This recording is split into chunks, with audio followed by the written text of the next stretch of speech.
और अब digital marketing plan का फाइनल हिस्सा आता है जिसमें आप एग्जीक्यूशन करते हैं, रिपोर्टिंग करते हैं और फिर उसकी मॉनिटरिंग कर रहे होते हैं। ये पार्ट बड़ा इंपॉर्टेंट है जब आपकी स्ट्रेटजी और टैक्टिकल प्लान इंप्लीमेंट हो चुका है, क्योंकि इसकी बेस के ऊपर आप इम्प्रूवमेंट देख रहे होते हैं। और ये इम्प्रूवमेंट का जो मैकेनिज्म है ये आपने प्लान को इम्प्लीमेंट करने से पहले क्लाइंट को बताना होता है, तभी डिजिटल मार्केटिंग प्लान का ये आखिरी हिस्सा है।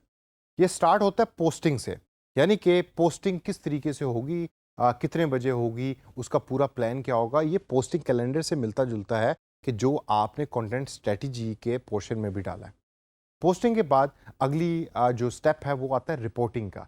रिपोर्टिंग में मुराद ये होती है कि जब आपने एक चीज़ को पोस्ट कर दिया, अब उसके ऊपर जो डिफरेंट डाटा इंडिकेटर्स हैं वो क्या रिपोर्टिंग दे रहे हैं, क्या क्या चीज़ें ऐसी हैं कि जिनको आप मेजर कर सकते हैं। आपको डाटा एनालिटिक्स का पोर्शन याद है कि जो हमने गूगल में भी देखा था और हमने फेसबुक के भी सॉफ्टवेयर के अंदर पढ़ा था, वही काम आप रिपोर्टिंग के अंदर कर रहे होते हैं। आप डेली बेसिस पे, आर्ली बेसिस के ऊपर डाटे को लेकर रिपोर्ट कर रहे होते हैं कि मेरी साइट के ऊपर फॉर एग्जांपल इतनी एक्टिविटी रही, कल इतने लोग आए थे, आज इतने लोग आए, कल इतने लोगों ने कमेंट्स किए थे, आज इतने लोगों ने कमेंट्स किए। रिपोर्टिंग के बाद अगला पोर्शन है मॉनिटरिंग का। फॉर एग्जांपल मॉनिटरिंग के अंदर आप एज ए पुलिस मैन ये देख रहे होते हैं कि जो ऑब्जेक्टिव्स आपने स्टार्ट में सेट किए थे क्या वो अचीव भी हो पा रहे हैं या नहीं हो पा रहे, आपके कंटेंट की बेस के ऊपर। तो आप उसको मिक्स एंड मैच कर रहे होते हैं, आप एक मॉनिटरिंग मैकेनिज्म बनाते हैं कि फॉर एग्जांपल रोज़ एक बंदा शाम को चेक करेगा कितने कमेंट्स आए, कितने लाइक्स आए, क्या वो कमेंट जो है वो वायबल भी हैं, फिजिबल भी हैं, या उसका वो ऑब्जेक्टिव भी अचीव हो रहा है कि जिसके बारे में हमने डिजिटल मार्केटिंग प्लान बनाया था स्टार्टिंग फ्रॉम द बिगिनिंग। अब कुछ ऐसे इंडिकेटर्स हैं कि जिसको आपने मेजर करना है और उनकी मेजरमेंट आप अपनी रिपोर्ट में मस्ट डालें। और जब क्लाइंट ये देखेगा कि आप इन इंडिकेटर्स की बेस के ऊपर मॉनिटरिंग कर रहे हैं, तो आई एम प्रीटी श्योर कि the client is going to be very happy. सबसे पहला है साइट एक्टिविटी। आप ये देखते हैं कि आपकी साइट के ऊपर एक्टिविटी क्या है, ज़्यादा है, कम है। फॉर एग्जांपल उसमें आप नंबर ऑफ़ यूनिक विजिटर्स के बारे में देख सकते हैं, आप नंबर ऑफ़ रिटर्निंग विजिटर देख सकते हैं कि कितने लोग वापस आए आपकी वेबसाइट पे। टाइम स्पेंट ऑन वेबसाइट, यानी एक यूज़र कितना टाइम उस पे स्पेंड कर रहा है। नेविगेशन पाथ क्या है, कौन से पेज से शुरू हुआ और किस पेज के ऊपर उसने अपनी जो पूरी नेविगेशन है उसको ख़त्म किया। एग्ज़िट रेट कितना है, कितने लोग आपकी वेबसाइट को छोड़ गए हैं। और लीड जनरेशन रेट कितना है। लीड जनरेशन मतलब है कि एक्चुअल सेलिंग क्या हो रही है, कितने लोग फॉर्म फिल कर रहे हैं, कितने लोग परचेज कर रहे हैं, कितने लोग आपका कंटेंट पढ़ रहे हैं।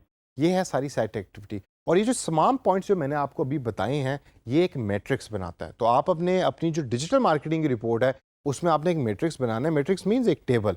लेफ्ट साइड पे ये पॉइंट्स होंगे, राइट साइड के ऊपर आप उसकी जस्टिफिकेशन डाटा की बेस पे दे रहे होंगे।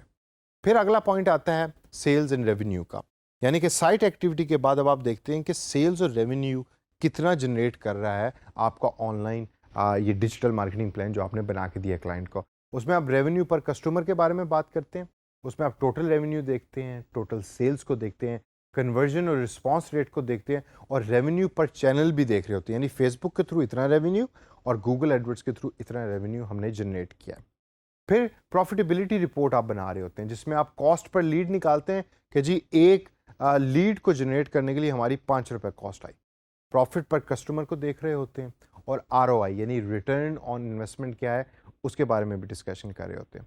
और एंड के अंदर कस्टमर इंगेजमेंट रिपोर्ट आप बना रहे होते हैं कि जिसके अंदर आप रिटेंशन रेट के बारे में बात करते हैं, आप number of likes and shares के बारे में बात करते हैं, आप ये भी देखते हैं कि फॉलोअर्स मेरे बढ़े या कम हुए, और लास्ट के अंदर टोटल कमेंट्स कितने रिसीव हुए आपके इस कंटेंट के ऊपर जो आपने पोस्ट किया।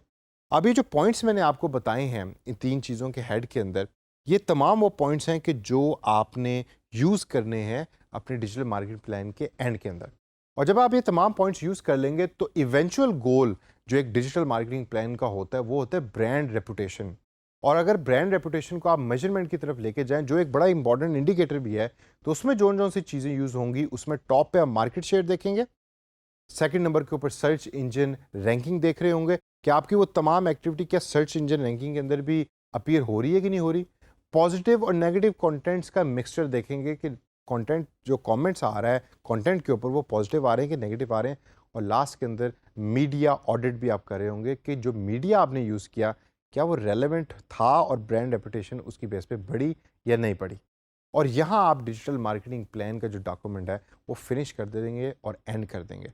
तो दोस्तों ये वाला जो पार्ट है जो लास्ट का मॉनिटरिंग और रिपोर्टिंग का, ये ज़रा थोड़ा सा कॉम्प्लेक्स है, लेकिन ये तमाम पॉइंट्स के जो मैंने आपको बताया, अगर आप इसको जहन में रखते हैं और आप एक डॉक्यूमेंट बना लेते हैं जिसके अंदर आपने डिफरेंट पेजेस के ऊपर डिफरेंट टेबल्स बनाए हुए हैं, और ये एक एक पॉइंट जिसके अंदर brand reputation, customer engagement, sales and revenue या साइट एक्टिविटी, उन तमाम का एक टेम्पलेट बना हुआ है, तो आपके लिए सिर्फ इन्फॉर्मेशन उसमें एंटर करनी होगी डिफरेंट क्लाइंट्स के लिए, बाकी तमाम चीज़ें आपके लिए ऑलरेडी सेट हैं। तो इसको प्रैक्टिस कीजिए, ज़हन में रखिए, ताकि जब आप एक एडवांस डिजिटल मार्केटिंग बन जाएं और डिजिटल मार्केटिंग प्लान बनाने की बारी आए तो ये चीज़ें आप खुद कर सकें।